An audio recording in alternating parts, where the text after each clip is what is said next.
ඔලුගලස සහකාර police අධිකාරී රෝහන් ඔලුගල මහතා දුටුසැනින් සෙව්වන්දී ඔලුගලස යයි කියමින් දිගු සුසුමක් පිට කළා. අපේ එතුමාට පොඩ්ඩක් වේදිකාවට එන්න කියලා ගෞරවයෙන් ආරාධනා කරනවා. අපේ ගෞරවනීය අතිසිසුවාට අපේ ජ්‍යෙෂ්ඨ අතිසිසුවාට අපේ කීර්තියක් ලබා දෙන සහකාර පොලිස් අධිකාරී රෝහන් ඔලුගල මහතුමන්ටයි මේ ගෞරවනීය ආරාධනය සර්ගේ අන්තිමයි. මොකද කරන්නේ මේ පාතාලේ කොහොමද නැట్లන්නේ? පාතාලේ නේ.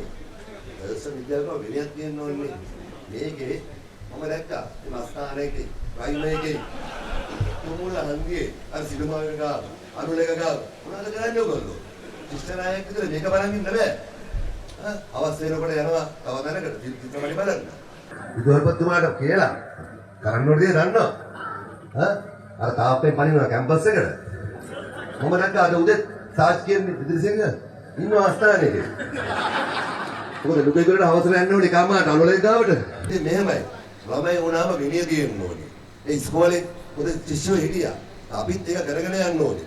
මොකද රගුල කපන්නේ අපිට සුදු යුනිෆෝම් අඳිනවා. විශේෂයෙන්ම ඥාන ළමයින්ට ඔක බෑ.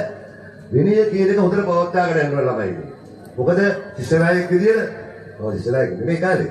හැබැයි ශිෂ්‍යනායක විදියට මම බලන හොඳට මේක. මොකද බුදුහල්පතිතුමා අවදියෙන් ඉන්නේ.